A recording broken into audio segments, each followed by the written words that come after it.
Hey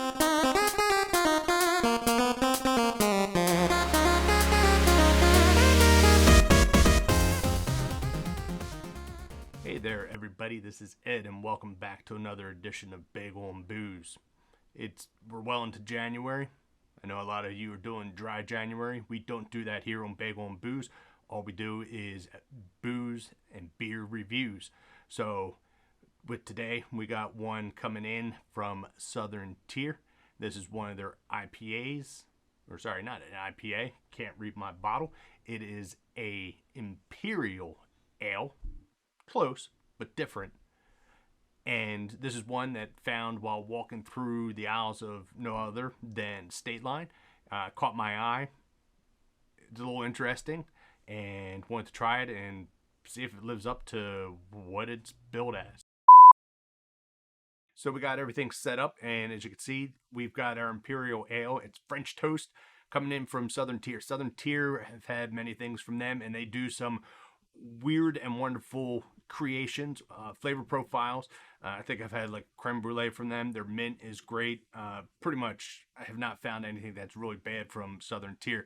This one definitely caught my eye. It's French toast. Who doesn't like French toast? It's a great breakfast treat. We'll find if it translates into a great beer. Maybe got a breakfast beer that you could have. This guy, as it is an Imperial Ale, as we've talked about, Imperial is basically just up in the ante on whatever style of beer that it is. And in this case, we're clocking an ale at almost 9%. That clocks in at 8.6%. So with this guy, it's French toast. We'll try it. Hopefully it matches up, and we'll see how it does. But before we get to that and get into the taste test, it's not big on booze unless we've got the more you know moment.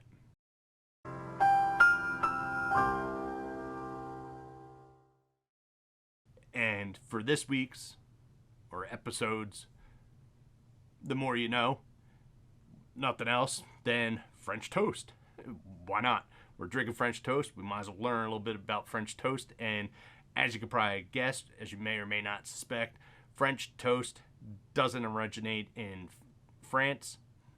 One of the myths is that it was invented in 1724 by a man named Joseph French. He wasn't too great with apostrophes and possessives, and he advertised it as French toast instead of French's toast, but we know that's not the case. Particularly, and this blew my mind, is that a recipe kind of that mimics French toast originates all the way back to like around the 5th century AD from Rome, called pan dulcis, which basically translates into sweetbread, and it's a recipe that came out of the Epictus. I'm probably butchering that. My Latin's not too great, but it was basically a collection of cooking recipes, and the recipe basically called to soak bread in a milk mixture and fry in oil or butter. To me, that's pretty dang close to French toast. French toast, or whatever you want to call it, pan dulcis or what have you, continues to show up in various European cultures in name or throughout the Middle Ages, and it's kind of suspected that it shows up in these different forms out of a need for the people at the time to kind of not waste food. And with that, you kind of had day-old bread. What better way to handle day-old bread than soaking it? The egg mixture gave you protein, but it also helped penetrate that dry, hard bread and kind of soften it up. The French connection, if you want to kind of get to it as to why you would even get kind of close to, if you want to go out on a branch, comes from, it's a recipe called pomme perdue, aka lost bread, and it shows up around the time of Henry V. But that's still not how we get to where we're at with French toast. It's not until the 17th century in a book called The Accomplished Cook, which comes out of England, did we get the first published kind of term of French toast.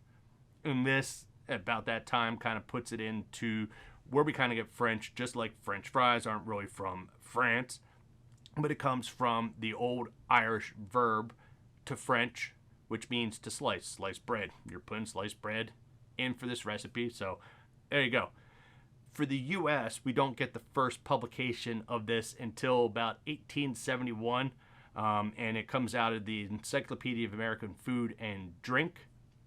You know, French toast, you know, it's been around forever, and like I said, with the European cultures and popping up in different ways, you know, some people would attribute that, you know, the Irish coming in after the Great Famine around the mid-1800s would bring that in of the French toast. But as I said, it's popped up in European cultures in all different ways, and there's other names for French toast. It's German toast, eggy bread, Spanish toast, nun's toast, and probably my favorite, poor Knights of Windsor.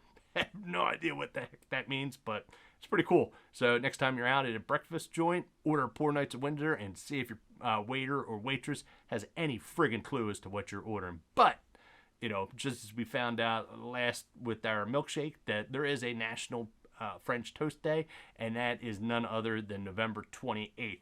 So there you go. There's your little more, you know, moment. So now we'll go ahead and we'll get cracking the beer. I'll get it poured, and we will get to drinking. I drink, and I know things. So we got our beer poured, and as you can see, as you can see, it's a little dark. It's not what I was expecting. I was expecting a little lighter on this, but, you know, I have no problem with a nice darker beer. So we'll go ahead and we will get it tasted. We'll get it sniff test, and we'll get it tasted up to see how it rates. So right off the bat, I get a nice syrup kind of smell that hits me. I guess maple. We'll go with maple, not syrup.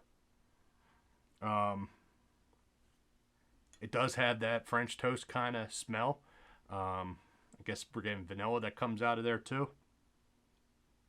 Vanilla and maple. The maple is definitely forward. So let's go ahead, give it a sip.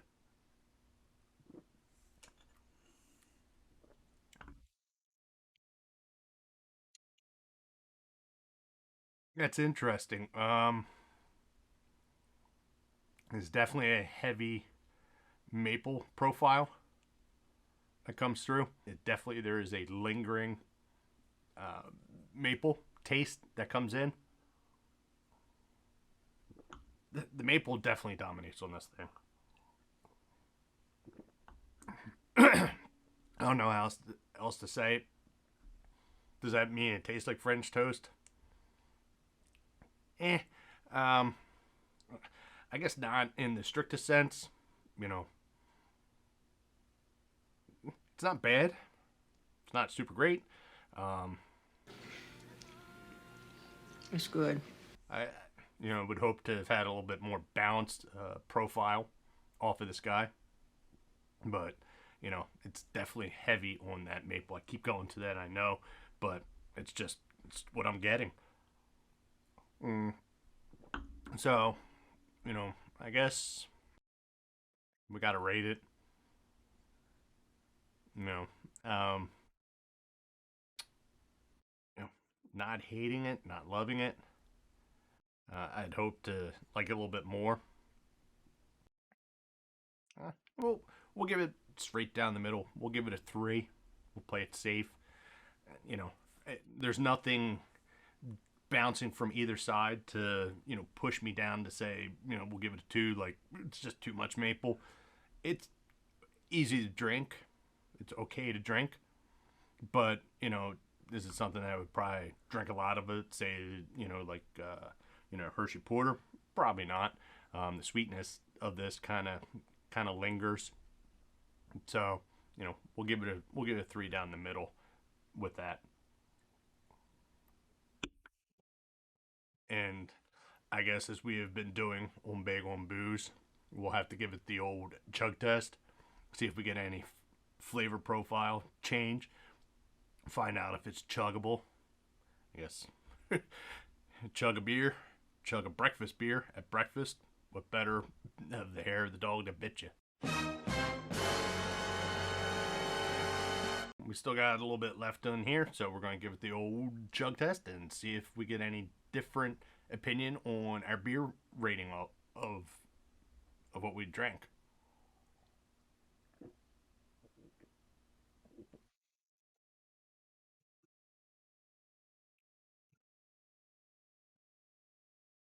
We can jug it. Ooh, there's um, well, um, definitely get a different, you know, way heavy on that maple syrup that comes busting through. There's like another um, taste that's kind of just lingering there. Um, I can't really put my finger on it as to what it is.